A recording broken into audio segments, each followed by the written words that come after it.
ومعرفه في الدارين آمين يا رب العالمين. Yani dengan ilmunya, itu dia nak tafsir bagi apa? Yani itu dia nak tafsir bagi kata ma'akum tu, bersama-sama kamu. Kita baca lah semalam, wa huwa ma'akum aina ma kuntum, yang maksudnya dan ia Allah itu tetap bersama-sama kamu di mana sahaja kamu berada. Jadi yang kata bersama-sama kamu itu bersama apa? Dengan ilmunya. Tahu situ kan? Maka di situlah dapat kita faham bahawa ma'iyah, kebersamaan Allah Ta'ala dengan kita, ialah tidak seperti kebersamaan kita sesama kita. Nampak gitu? Kerana kebersamaan kita sesama kita itu lazim bertempat dan juga lazim berjirim, berobjek kan. Jadi bila kata berjirim, berobjek, artinya tentu bertempat dan lagi pula tentu berpihak. Sedangkan Allah Subhanahu wa Ta'ala itu dia mukhalifun lil hawadith, dia yang menyalahi bagi segala yang baru. Jadi tentu tidak sama. Maka sebab itulah ditafsirkan oleh ulama dengan katanya yakni dengan ilmunya. Baik, sekali kita buat kesimpulan lagi. Dan berkata Al-Imam Al-Allamah As-Sawi radhiyallahu anhu kan, dia kata apa? Dan kodratnya, itu dipanggil dan tu ataf. Ataf tak mana? Ataf pada kata ilmunya.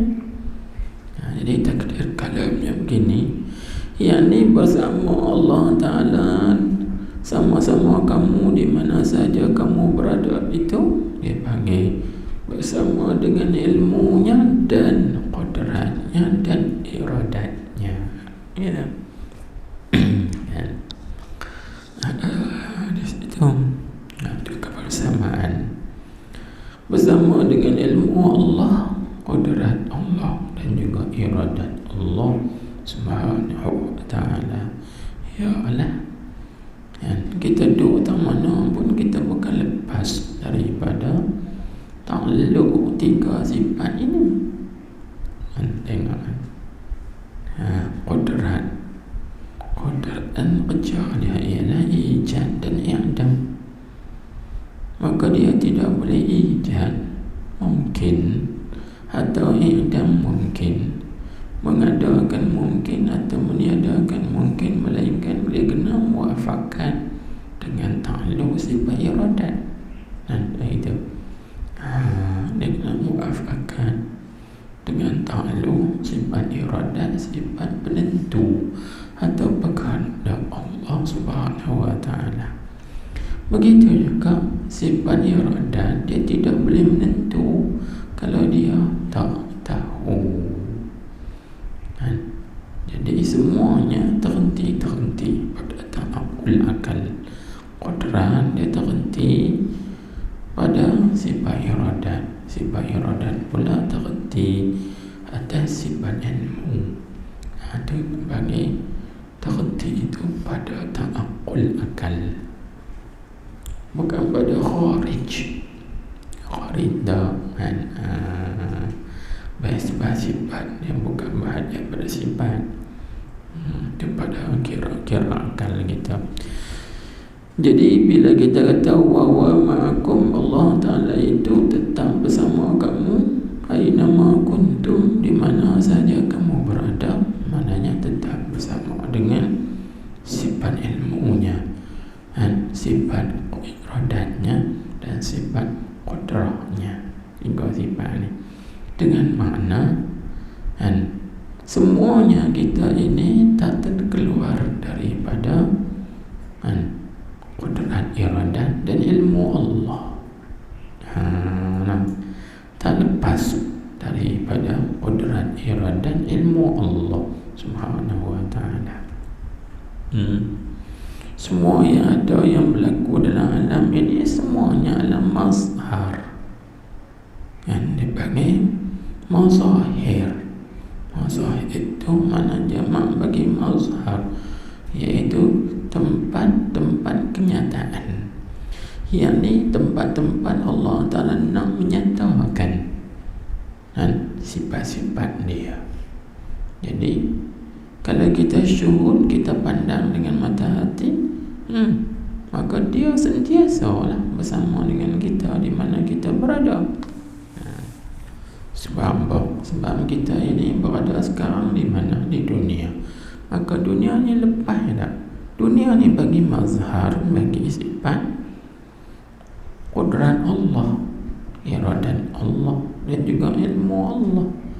Jadi lepas tak ada sesuatu pun yang lepas, tak ada sesuatu pun yang tersembunyi, tak ada sesuatu pun yang terkeluar daripada hiatah bagi meliputinya pengetahuan Allah Subhanahu wa ta'ala. Itu disebut, itu dia tafsir.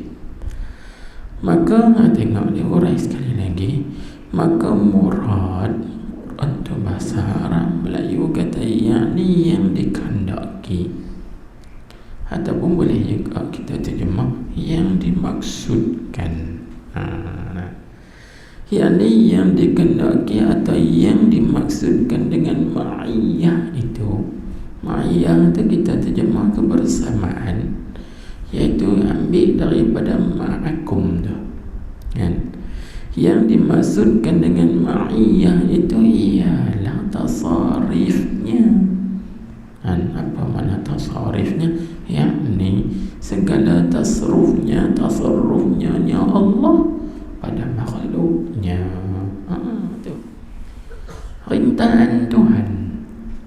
Tasarruf itu maksudnya memerintah.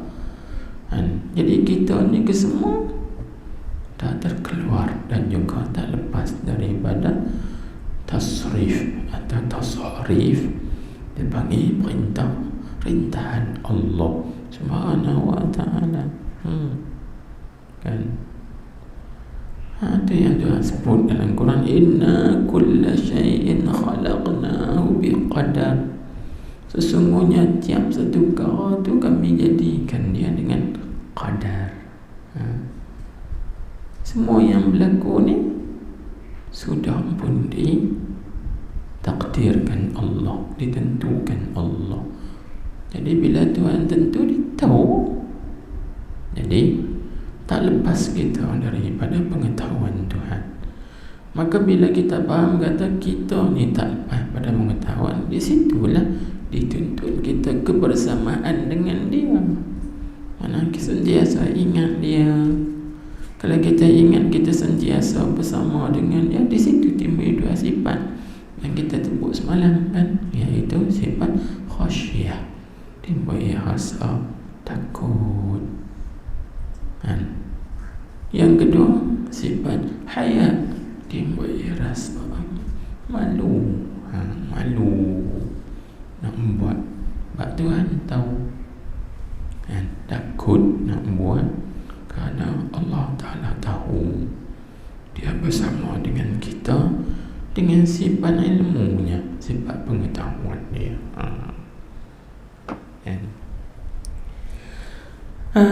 Baik. Itu situ. Berkata Al-Imam Al-Allamah Al-Arifu Billah Ibnu Ajibah Al-Hasani radhiyallahu anhu, dia kata apa? Yakni, dia nak tafsir pula, wa huwa ma'akum aina ma kuntum tu. Allah Ta'ala itu tetap bersama-sama kamu, bersama tu yakni dengan ilmu dan qudrat Itu sama dengan tafsir di atas, tapi dia tambah lagi dan ihatah zatiyah. Dia tambah sikit, maknanya meliputi zat. Jadi di sini apa nak habaq? Dengar baik-baik, dia nak habaq begini. Jadi ulama tafsir zahir, kan, ulama tafsir zahir, mereka mentafsirkan ma'akum itu bersama dengan sifat, iaitu sifat ilmu, sifat qudrat iradat. Kan. Ada pun tafsir yang kedua ni, dia pergi kepada dua-dua sekali, bersama dengan sifat yang melazimi bagi zat. Dia disebut ihatah zatiyah. Pasal apa dia tafsir ihatah zatiyah? Kerana sifat dia tak boleh berdiri dengan sendiri. Itu kerana sya'an sifat, yakni pekerjaan sifat, dia jenis menumpang ataupun dia jenis ada di yang lain. Jadi sifat ilmu tu dia tak boleh berdiri dengan sendiri, qudrat iradat pun tak boleh berdiri dengan sendiri, melainkan kena ada di zat. Itu yang disebut ihatah zatiyah. Kerana sifat ilmu, sifat qudrat, sifat iradat adalah sifat yang wujudiyah, sifat ma'ani, kan. Maka sifat ma'ani ni sifat yang bahasa ada di mana? Ada di zat Allah Subhanahu wa ta'ala. Jadi mengikut tafsir yang kedua, tafsir ni dia nak pergi kepada ihatah zatiyah, dengan mana Allah Ta'ala bersama kamu, yakni bersama dengan sifat-sifat dia yang melazimi zat. Itu sebab tu ulama tasawuf mereka kata melibat bersama kamu, yakni bersama dengan zat. Tak apalah tu. Jadi kedua-duanya betul. Sebab apa? Sebab yang ni dia syuhud kepada sifat, yang ni pula dia syuhud kepada zat masing-masing. Sebab tu ada tauhid af'al, ada yang nampak af'al saja, ada yang nampak asma' saja, ada yang nampak sifat saja, ada yang nampak zat saja. Sebab wa ma'akum ni dia maqam syuhud, kan. Bukan maqam bagi zahir yang kita seperti kata ada jirim sama jirim, kebersamaan jirim dengan jirim. Tak. Ini syuhud, pandangan mata hati kita, kebersamaan dia tu. Jadi dia syuhud bersama dengan apa? Dengan pengetahuan Tuhan, berkuasa Tuhan, berkehendak atau penentu Allah Subhanahu wa ta'ala. Faham tu? Kan? Jadi apa yang patut kita buat? Jadi kata ulama sufi, ayat ini dia mengandungi beberapa perkara. Pertama, ayat ini satu bisyarah, satu berita gembira. Tapi berita gembira ini bagi siapa? Bagi asyiqin, iaitu bagi orang-orang yang asyik dengan Allah. Orang-orang yang asyik dengan Allah ini perkara yang mengembirakan bagi mereka. Sekira-kira mana? Sekira-kira Allah Ta'ala itu bersama dengan mereka itu di mana saja mereka itu berada. Jadi apabila yang asyik dengan Allah, dia asyik, kita duduk tak mana pun kita bersama Allah, Allah bersama kita. Itu bisyarah, berita gembira bagi orang yang asyik. Orang yang asyik. Tapi orang yang tak asyik dengan Allah, dia tak ada rasa Allah bersama dia. Begitu juga dia tak ada rasa dia bersama Allah. Sebab dia tak asyik. Bagi orang yang asyik, ini menggembirakan bagi mereka. Kita duduk tak mana pun lah, di tengah laut ke hutan kan, aku ada Allah bersama aku. Itu satu. Dan yang kedua, ayat ini dipanggil apa? Menguatkan dan juga mengukuhkan bagi orang yang bertawakal. Dipanggil tawthiqun lil mutawakkilin, iaitu memperkuatkan atau memperkukuhkan bagi orang yang bertawakal. Orang yang pasrah hatinya kepada Allah, dia lagi kuat. Sebab apa? Allah bersama aku. Aku tak takut, aku tak bimbang. Lagi-lagi kuat keyakinan, kepasrahan, ketawakal dia kepada Allah Subhanahu wa taala. Sebab Tuhan sebut wa huwa ma'akum, Allah Taala bersama kamu. Jadi orang yang tawakul ni, yang bertawakal, lagi tawthiq, kuat lagi, kukuh lagi, kemah lagi tawakal dia kepada Allah Subhanahu wa taala. Itu yang kedua. Dan yang ketiga, ayat ini menenangkan bagi orang arifin, orang yang kenal Tuhan, mereka tenang sebab mereka bersama dengan Allah, bersama dengan Allah. Dia panggil sakinah lil arifin. Ayat ini sakinatun lil arifin, menenangkan bagi orang-orang arif. Sebab apa? Orang-orang arif ni dia kenal Allah. Jadi apa? Bila aku kenal Allah, Allah bersama dengan aku. Tenang tak? Tenang. Allah Ta'ala bersama aku bersama Allah, mendapat ketenangan. Maknanya aku bukan keseorangan. Contohnya lah macam yang kita, kalau kita duduk seorang tak tenang, takut rasa liang juga hati kita, bimbang, takut. Tapi apabila kita ada bersama dengan yang lain, di situ datang ketenangan.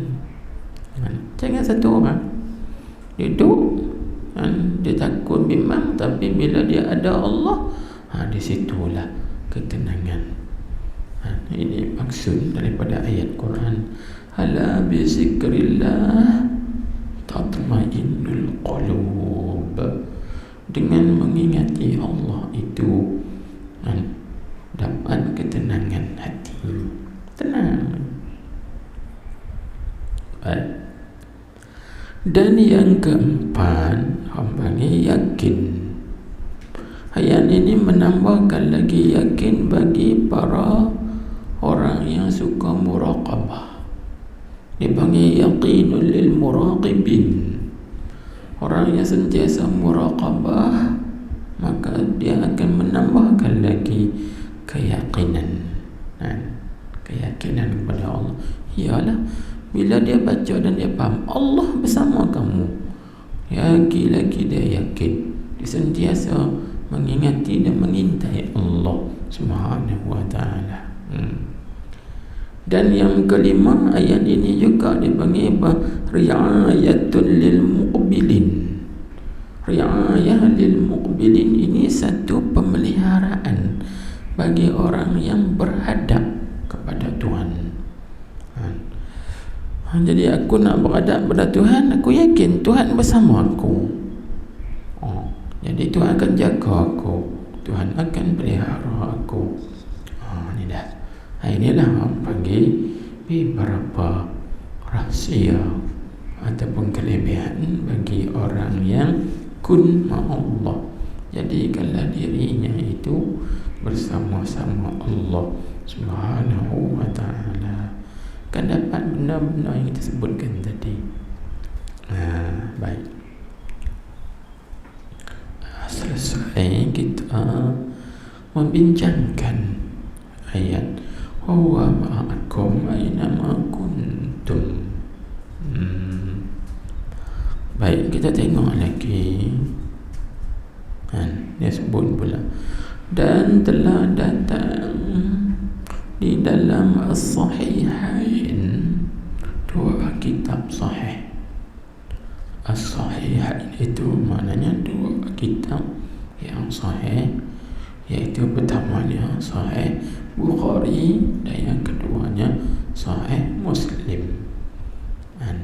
Datang dan yang lain daripada keduanya, yakni lain daripada Sahihain. Maknanya datang daripada Abi Hurairah radhiyallahu anhu berkata. Jadi hadis ni terdapat di dalam Sahih Bukhari.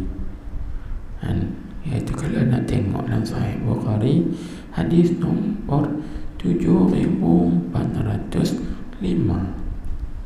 7405 hadis nombor dalam Sahih Bukhari. Dalam Sahih Muslim ni kita cari tak jumpa. Lepas tu tak cari lagi lah, tak cari habis lagi.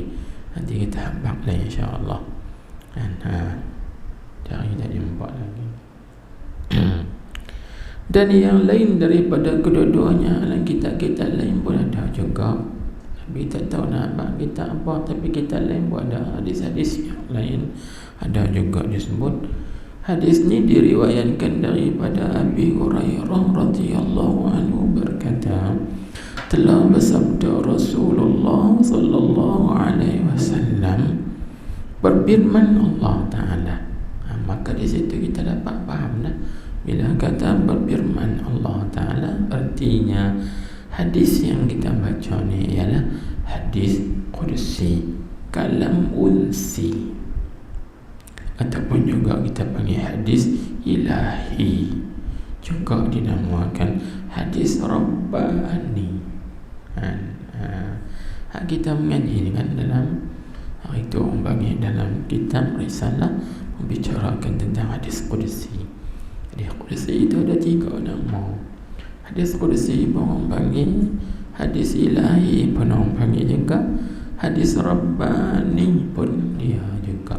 Itu panggil hadis qudsi. Maknanya apa? Artinya lafaznya daripada Nabi sallallahu alaihi wasallam, maknanya daripada Allah Taala. Itu makna hadis qudsi. Dia tak semacam dengan Al-Quran. Adapun Al-Quran lafaznya dan maknanya daripada Allah. Hadis qudsi lafaznya daripada Nabi, maknanya daripada Allah Subhanahu wa ta'ala. Ini beza antara hadis qudsi dengan Al-Quran. Baik. Jadi apa yang Allah Subhanahu wa ta'ala firmankan dalam hadis qudsi, itu dia panggil apa? Ana inda zanni abdi wa ana ma'ahu. Itu ma'ahu. Itu orang panggil ma'allah tu. Allah ma'akum juga. Wa ana ma'ahu iza zakarani. Wa fi riwayatin wa ana ma'ahu hina yazkuruni. Fa in zakarani fi nafsihi zakartuhu fi nafsi. Wa in zakarani fi mala'in, mala'in dengan mana jama'atin katsirah, zakartu fi mala'in khairin minhum. Wa in taqarraba ilayya shibran taqarrabtu minhu zira'an. Wa in taqarraba ilayya zira'an taqarrabtu minhu ba'an. Wa in atani yamshi ataituhu harwalatan. Itu hadis sahih muttafaqun alaih, ittifaq Bukhari Muslim.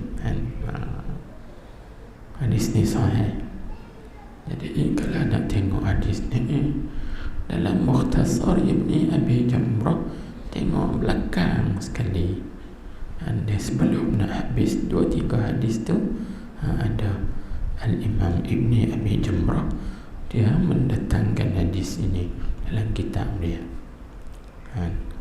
Tapi syarahnya tak banyaklah, bolehlah juga ada kita nukilkan juga kan. Tak lagi tengok ada nukil dia. Baik. Jadi tengok terjemah dulu, dia kata apa artinya. Arti sabda Nabi sallallahu alaihi wasallam, Nabi kita meriwayatkan daripada Allah Subhanahu wa taala. Ini kita panggil al-hadis al-marwi anillah, hadis yang diriwayatkan daripada Allah. Yani Nabi kita yang meriwayatkan daripada Allah Subhanahu wa taala, riwayat bil makna, dengan makna. Maka Nabi kita lah yang melafazkan, yang dipaham daripada makna. Baik, apa maksud dia? Tengok dia kata, artinya aku di sisi sangkaan dan harapan hamba-Ku dengan aku. Pasal apa kita terjemahkan harapan? Sebab ditafsirkan oleh ulama zon dengan mana raja. Jadi ana inda zanni ay rajai abdi. Aku berada di sisi sangkaan, yakni harapan hamba-Ku. Kita terjemah dua sekali. Nah, di sisi sangkaan dan harapan hamba-Ku dengan aku. Tengok, dia sebut. Jadi di sini kita kena tulislah sikit. Apa maksud di sisi sangkaan harapan hamba aku dengan aku?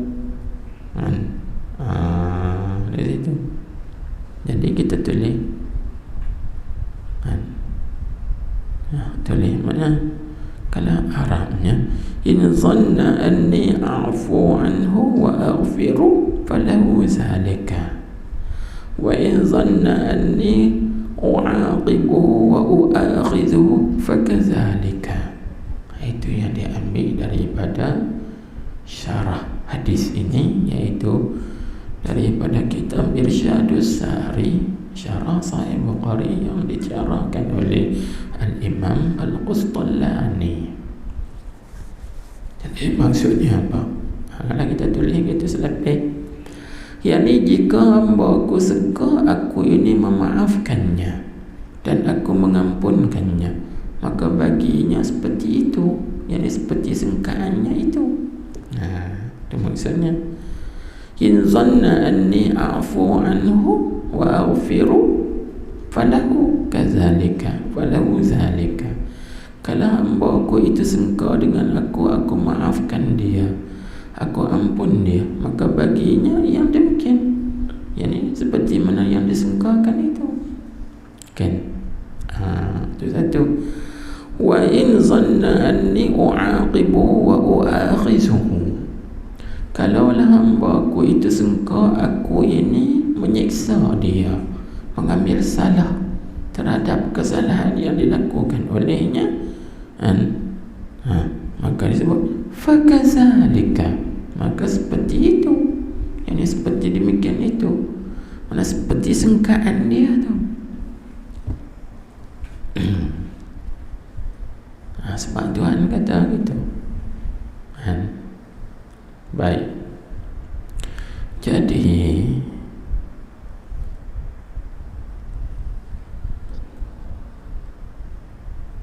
qiyaskanlah dengan perkara-perkara yang lain. Contohnya seperti mana? Seperti kita berdoa. Kita berdoa kepada Tuhan, maka kita sangka Allah Ta'ala perkenankan doaku, maka Tuhan perkenankan. Sebab kita sangka baik pada Allah Subhanahu wa ta'ala. Begitu sebaliknya, kalau kita berdoa, ya Allah, kita berdoa minta macam-macam bahasa, lepas tu kita kata, aku rasa Tuhan tak dengar doa aku. Tak dengar semua. Sebab kita sangka tak baik pada Allah, bagi sangka buruk, sangka jahat, suuzon, orang panggil sangka yang buruk terhadap Allah Subhanahu wa ta'ala. Itu yang tak dapat. aku ni dosa banyak, buat silap banyak. Kalau aku berdoa kat Tuhan, Tuhan tak terima doa aku sebab aku dosa. Tak terima sungguh. Sebab kita sangka tak baik pada Allah, kan? Itu.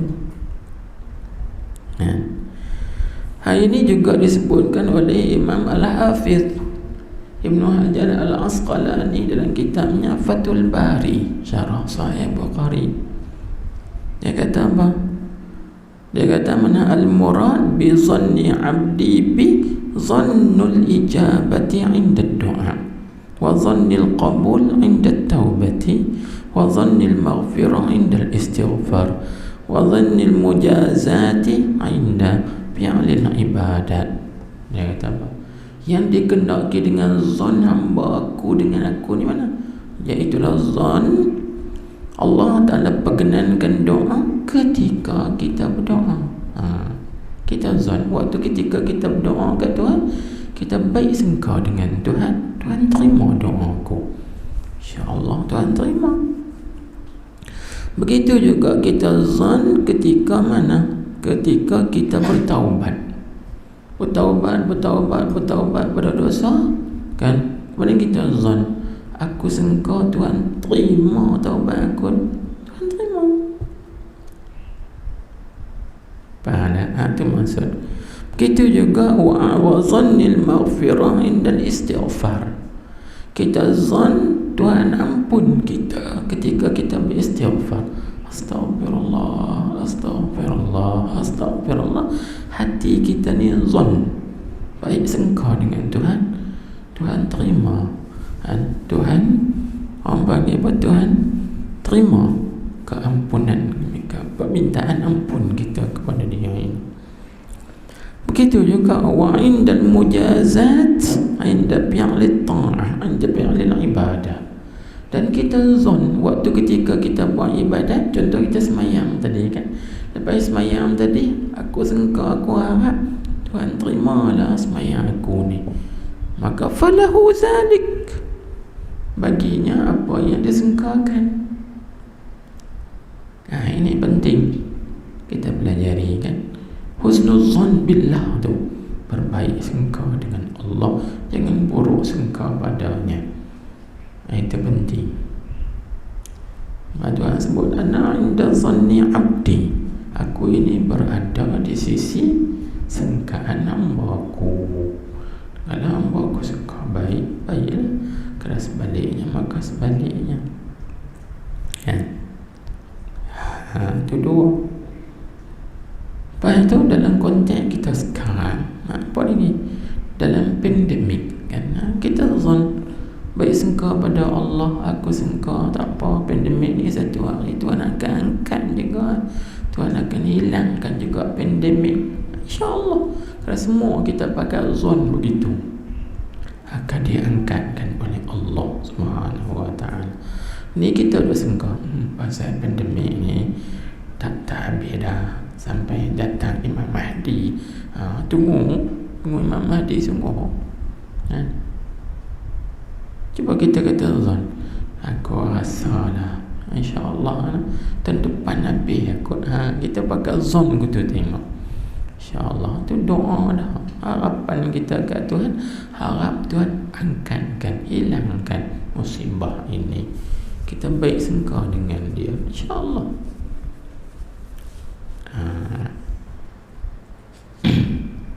Baik, begitulah. Apa-apa yang lain pun dasar contoh-contoh lah. Jangan kita sakit, contoh kita sakit, kita dosa, aku sakit ni perasaan tak lega dah sampai mati, sampai mati semua sakit. Cuba kita zon pada Allah, ya Allah Tuhan aku sakit, sebelum mati bagilah lega, insya-Allah lega, kan? Lega. Lepas lega mati, tak apa, lega je. Gitu. Kan?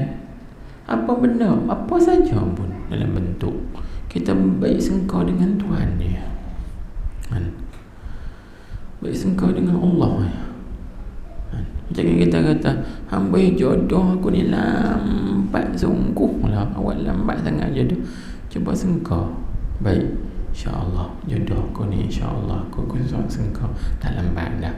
Tengok lah. Dia cepat yang kita ni jadi lambat tu pasal kita aku ni tua dah, tak ada jodoh lah. Siapa nak kenal kat aku lah. Tak ada sungguh. Sebab kita baik bagi buruk sengkau dengan Allah Subhanahu wa ta'ala. Jangan situ. Lepas tu kita kata, kalau tak menikah muda ni nanti siapa nak cari tu, tak ada jodoh. Jangan. Jangan.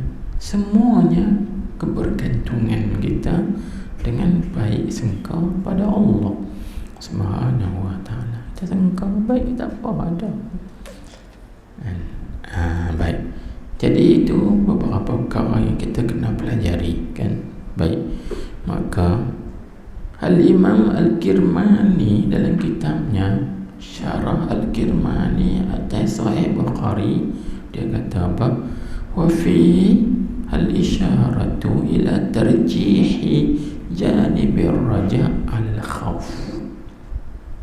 Dia kata sabitlah pada hadis ini mengisyaratkan supaya kita melebihkan harapan atas kebimbangan. Orang kita hari ni dia lebih bimbang daripada harapan. Faham tak? Bukan pakatan harapan. Silap. Dia bimbang. Aku ni kalau sampai umur tua ni duk ada rasa bimbang. Ada orang nak ke tak nak kat aku ni. Dia duk bimbang dah. Kalau kita mak pak ni begitu juga. Anak aku ni dah umur 30 lebih dah ni, macam mana ni? Duk bimbang, tak ada jodoh-jodoh lagi ni.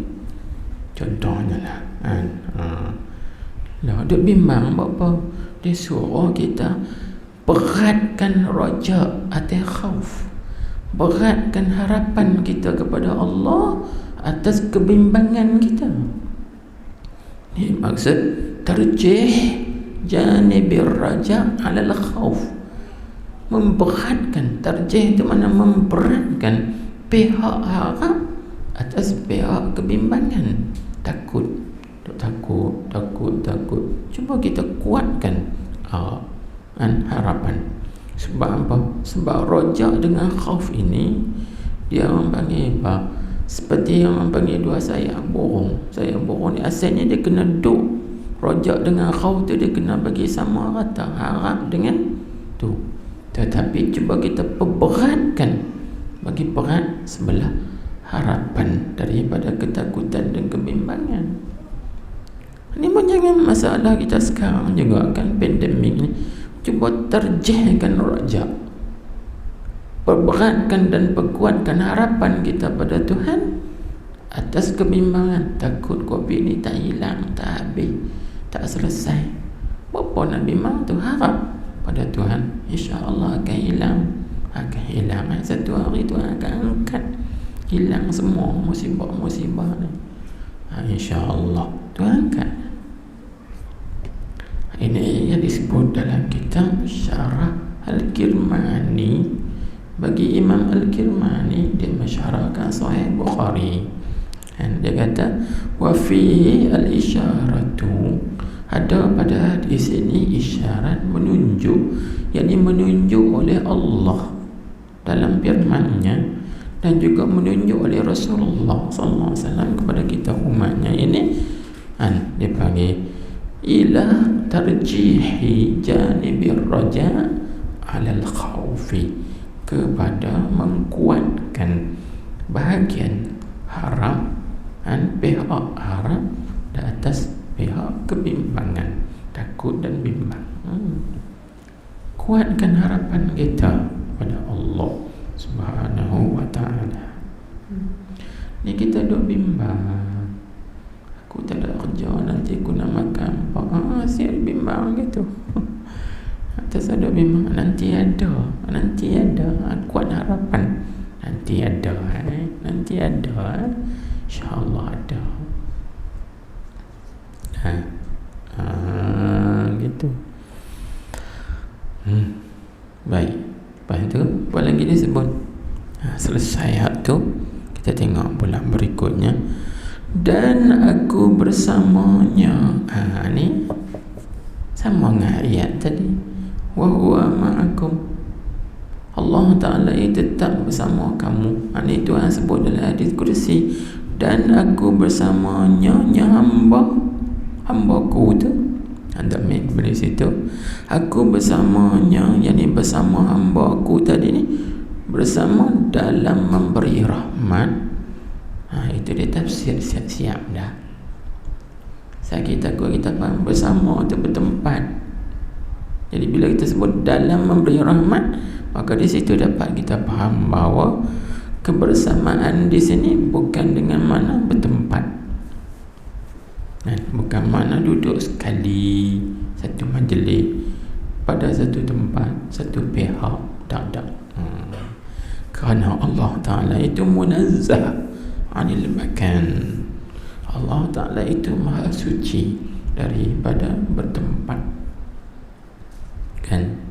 Jadi dia tafsir bersamanya, bersama dengan hamba-Ku tadi dalam memberi rahmat. Tengok Tuhan curah rahmat dan taufik, kekuatan dan pertolongan. Tapi bersama dengan tiga benda tadi, beri rahmat, beri taufik, beri pertolongan tu, syaratnya apabila ingat ia hamba-Ku akan deku. Jadi maknanya apa? Waktu ketika kita ingat kat Tuhan tu, Tuhan bersama dengan kita. Dia beri rahmat kepada kita, dia beri pertolongan kepada kita, dia beri taufik, kekuatan kepada kita.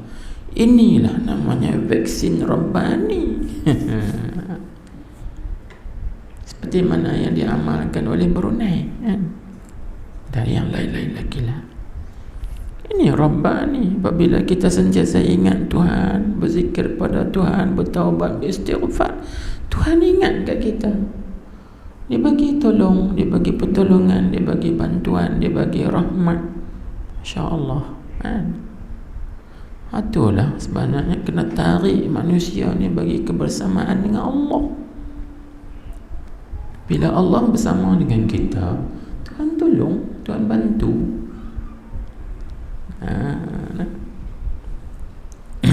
Allahu Akbar.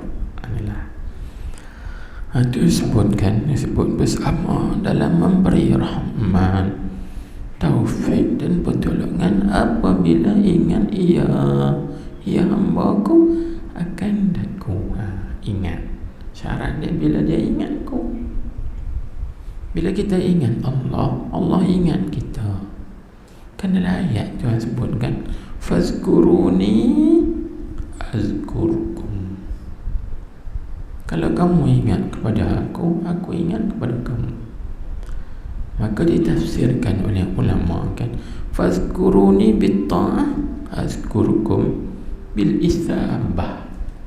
Kalau kamu ingat ke aku dengan buat taat, aku ingat kepadamu dengan bagi pahala. Fazkuruni bid du'a. Kalau kamu ingat kepada aku dengan berdoa, azkurkum bil ijabah. Aku ingat kat kamu dengan perkenankan doa. Dan fazkuruni bit taubati wal istighfar. Kalau kamu ingat pada aku dengan taubat dan istighfar, azkurukum bil qabul wal maghfirah. Aku ingat kepada kamu dengan penerimaan dan pengampunan. Itu ditafsirkan oleh ulama. Dan banyak lagi. Kalau ingat kat Tuhan, macam tu kita sebutkan tadi nah.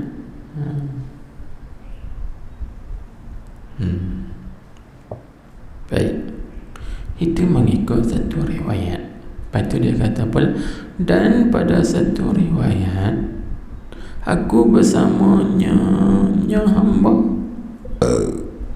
ketika ingat ia hamba akan deku. Tengok aku bersamanya ketika ia ingat aku.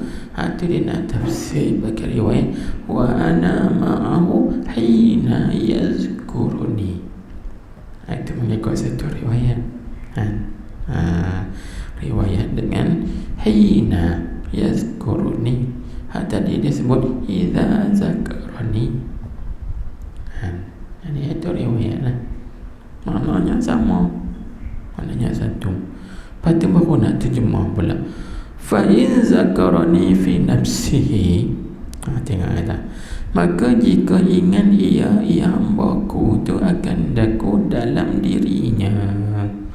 Apa maksud? Ingat ia hamba akan daku dalam dirinya. Kena tulis. Yani kalau dia ingat akan daku dalam dirinya itu maksud ingat dalam hatinya secara sir, secara tersembunyi, orang tak tahu. Jangan dia duduk seorang-seorang, orang tengok dia ni duduk perangan ke? Tak. Sambil tu jangan kita duduk sangka orang soleh ni dia duduk saja-saja. Nampak zahir ya, nampak lagu duduk saja-saja, tapi hati mereka duk ingat Allah. Ingat Allah dalam hati itu namanya zakarani fi nafsi. Kalau hamba tu mengingati aku di dalam dirinya, dalam hatinya secara sir. Inilah ulama hadis mentafsirkan, dia panggil ingat dengan zikir khafi, zikir yang tersembunyi. Allah, Allah, Allah, Allah, Allah dalam hati dia. Siapa pun tak tahu, lidah dia pun tak bergerak, dan tasbih pun tak pegang, tapi hati dia ingat Allah, Allah, Allah, Allah. Itu maksud zakarani fi nafsihi. Dia panggil zikir khafi, zikir yang tersembunyi. Maka Tuhan kata apa? Tuhan kata, niscaya ingat aku akan dia, akan hamba aku dalam diriku. Allah Ta'ala ingat dalam dirinya, zat dia. Inilah semua maksud fazkuruni azkurkum. Kalau kamu ingat aku dalam diri kamu, aku ingat kamu dalam diriku. Itu. Aku ingat dengan sir kan. Baik. Lepas tu pula dia sebut, dan jika ingat ia hamba-Ku tu akan daku dalam kumpulan ramai. Ini dia panggil apa? Dia panggil zikir jama'i, ataupun juga dia panggil zikir secara nyata, terang. Kalau ramai zikir ramai-ramai terang, la ilaha illallah, la ilaha illallah, beramai-ramai, dia panggil zikir jama'i, beramai-ramai dalam kumpulan yang ramai. Mana zikir secara berjemaah, ataupun maksudnya berzikir secara terang-terang, alaniyah, cara terang-terang, cara jahar, dipanggil nyaring, la ilaha illallah, la ilaha illallah, cara ramai kan. Niscaya ingat aku akan dia, yakni akan hamba aku itu dalam kumpulan ramai yang lebih baik daripada mereka itu. Mereka itu kumpulan ramai. Siapa dia dalam kumpulan ramai yang lebih baik? Tulis, iaitulah kumpulan para malaikat al-muqarrabin. Malaikat al-muqarrabin ini seperti mana yang disyarahkan oleh orang panggil dalam kitab Umdatul Qari, Imam Al-Aini. Imam Al-Aini. Imam Al-Aini, kalau tak silap ingat, Imam Aini ini dengan Imam Ibn Hajar Asqalani, mereka ini sepupu, tapi berbeza antara mereka mazhab. Ibn Hajar Asqalani dia mazhab Syafi'i, Imam Al-Aini dia mazhab Hanafi, Hanafi. Tapi dua-dua syarah hadis Bukhari. Syarah hadis Bukhari. Jadi dalam kitab Umdatul Qari itu Imam Al-Aini dia mentafsirkan mala'in khairin minhum, iaitulah humul malaikatul muqarrabun, iaitulah para malaikat yang muqarrabun, yang dekat dengan Allah Subhanahu wa taala. Itu maksud mala'in khairin minhum, kumpulan ramai yang lebih baik daripada mereka itu. Jadi Allah Ta'ala sebutkan nama kita ini di sisi para malaikatnya. Hei malaikatku, ni si fulan ni, dia sebut nama aku, dia ingat kat aku. Malaikat tahu. Jadi seolah kata Allah Ta'ala nak memperkenalkan kita kepada para malaikatnya. Ni si fulan ni, dia tengok, dia duk berzikir pada aku, dia duk ingat pada aku. Hangpa kena ambil tahu. Seolah-olah macam tu. Disebutkan dalam kumpulan yang lebih ramai. Baik. Jadi di sini kita nampak apa? Dan Allah Ta'ala sebut, Nabi kita sebut, zikir dengan sir tu dulu, lepas tu baru zikir dengan jahar. Maka di sinilah biasanya kalau didahulukan yang dulu itu lebih baik. Sebab tu Nabi kita bersabda dalam hadis, afdaluz zikri az-zikrul khafi. So afdal zikir ialah zikir khafi, zikir yang tersembunyi dalam hati. Orang tak tahu, Allah yang tahu. Kita tengok kawan tu duduk sengatnya, apa dia perangan apa, kita tak tahu hatinya direct terus dengan Allah Subhanahu wa taala. Zikir khafi. Ini ulama bahas panjang mengenai ini. Dia kata sebab tu didahulukan bagi zikir khafi. Maka kerana zikir khafi itu afdal daripada zikir secara jahar. Jahar ni nyata, nyaring, deras kan. Baik. Kemudian Tuhan sebut lagi, dan jika ia hamba-Ku hampir dan dekat kepada Aku sejengkai, niscaya hampir Aku kepadanya sehasta. Dan jika hampir ia kepada Aku sehasta, niscaya hampir Aku kepadanya sedepa. Dan jika datang ia kepada Aku berjalan, niscaya datang Aku akan hamba tadi berlari dengan segera. Zuhir hadis ni nampak lagu Tuhan ada kaki nak berjalan. Ni jangan kita faham Zuhir. Sebab tu ulama kata semua itlaq di sini itu atas jalan majaz, pinjamannya. Nabak kata apa? Yang sebenarnya nabak apa? Sebenarnya dia gini, siapa yang cepat menjunjung perintah Aku, maka cepatlah Aku ingin membalas kepada dia. Faham tak? Itu maksud siapa yang dekat kepada Aku sehasta, Aku sejengkai, Aku akan dekat kepadanya sehasta.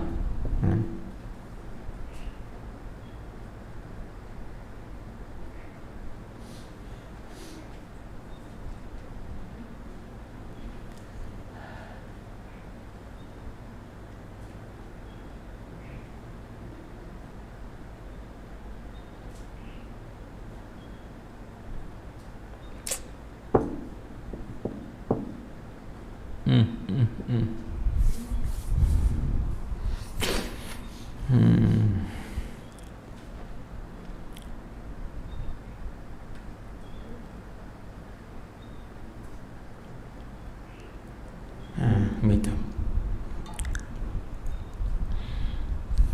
Jadi dalam kitab Irsyadus Sari menguraikan maksud hadis ini, ya dengan makna apa? Dengan makna dia kata apa ditulis ni? Yani man taqarraba ilayya bi ta'atin qalilatin jazaituhu bimanubatin katsirah. wa kullama zada fi ta'ati zidtu fi thawabih. Dia katanya, orang yang dekat kepada aku ini dengan taat yang sikit, tapi aku akan balas kepadanya dengan taat, dengan balasan yang amat banyak. Tapi setiap kali dia menambahkan lagi taat dia kepada aku akan tambah lagi pahala dia. Dia sebut gitu. Maka dia kata kan, fa itiyani bisawab lahu ala sur'ah wa taqarrub. Jadi datangnya aku itu kepada dia dengan pahala itu mengikut cepat dan taqarrub seorang. Maknanya siapa yang cepat menjunjung perintah Allah, cepatlah Allah Ta'ala balas. Siapa yang lambat sikit, dia lambat sikit. Dia tengok gitu. Ini maksud yang kata siapa yang datang dekat pada aku secengkai nasi, aku hampir padanya selepas hasta, dan jika hampir aku padanya hampir satu hasta, nescaya hampir aku kepadanya sedepah, dan jika datang ia pada aku berjalan, nescaya aku datang akannya berlari dengan segera. Jadi harwalah tu ditafsirkan dengan mana al-isra fil masyi, mana segera Tuhan balas. Cakap ini dia panggil cakap atas jalan majaz bil isti'arah, bukan atas jalan hakikat. Kerana hakikat mustahil atas Allah Ta'ala begitu kan, mana berjalan cepat itu mustahil kalau jalan hakikat. Baik, jadi apa gharad ataupun tujuan daripada hadis ini? Kita ambil gharad dan tujuan dulu. Gharadnya ialah pahala itu dia mengikut atas amalan. Gandaan sikit banyak pahala itu dia mengikut juga di atas banyak sikit amalan dan kualiti. Ini yang disebutkan oleh Al-Imam Al-Aini dalam kitabnya Umdatul Qari. Katanya, wal gharad anna thawaba rajihun ala al-amali mudha'afun alaih kamman wa kaifan.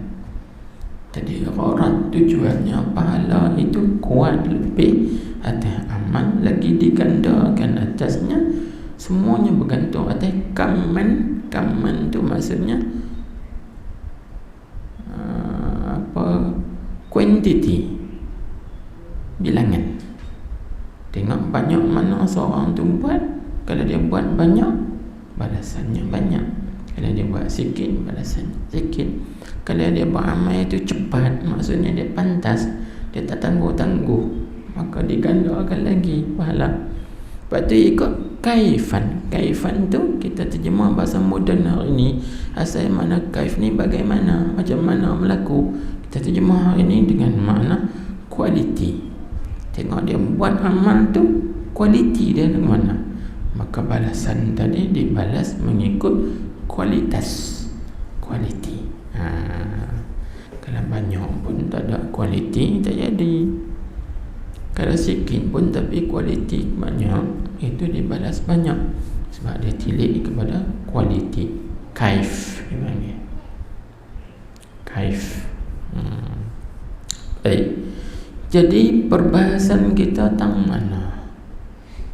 Perbahasan kita, bawa kita kembali balik kepada perbahasan. Perbahasan kita ialah tang wa ana ma'ahu idza zakarani. Dan mengikut satu riwayat, wa ana ma'ahu hina yadhkuruni. Itu perbahasan kita, kun ma'allah tu. Aku bersama hamba aku ni apabila hamba tu ingat kat aku. Itu mengikut satu riwayat. Satu riwayat lagi, aku bersama dengan hamba aku ketika hamba aku tu ingat kepada aku. Ketika dia ingat, kita ingat kepada Allah, Allah bersama kita. Bersama tu dengan maksud apa? Bersama dengan tiga benda tadi. Pertama dengan memberi rahmat, dan yang kedua dengan memberi taufik, dan yang ketiga dengan memberi pertolongan. Kan? Maka ma'iyah di sini ni akan datang kita akan bahas lagi mengenai ini. Dia panggil ma'iyah khususiyah. Ini kebersamaan yang khas, khusus, istimewa ni. Nah, bukan kebersamaan yang kita faham seperti mana mudah atau segera kita faham. Sebab itu disebut di bawah nanti kan. Berkata Syekh Muhammad Asy-Syanawi, Asy-Syanawani, sebut pun tak betul ya. Ya terus berhenti ya. Berhenti tentulah. Asy-Syanawani radhiyallahu anhu. Dengan dia kata hazi ma'iyyatun khususiyyah. Ini bukan ma'iyah biasa-biasa, ini khusus. Itu nanti kita bincang dalam majlis yang akan datang insya-Allah. Situ dulu. Berkata Syekh Muhammad Asy-Syanawani. Allahu a'lam. Allahu akbar. Subhanakallahumma wa bihamdika asyhadu an la ilaha illa anta astaghfiruka wa atubu ilaik. Allahumma salli ala sayyidina Muhammadin nabiyil ummi wa ala alihi wa sahbihi wa sallim. Bismillahirrahmanirrahim. Alhamdulillahi rabbil alamin wa sallallahu wa sallam alaihi. Allahumma iftah alaina hikmataka wa anshur alaina rahmataka ya arhamar rahimin. Allahumma hdina wa saddidna. Rabbana atina fid dunya hasanah wa fil akhirati hasanah wa qina adzaban nar. Wa sallallahu wa sallam alaihi. Alhamdulillah.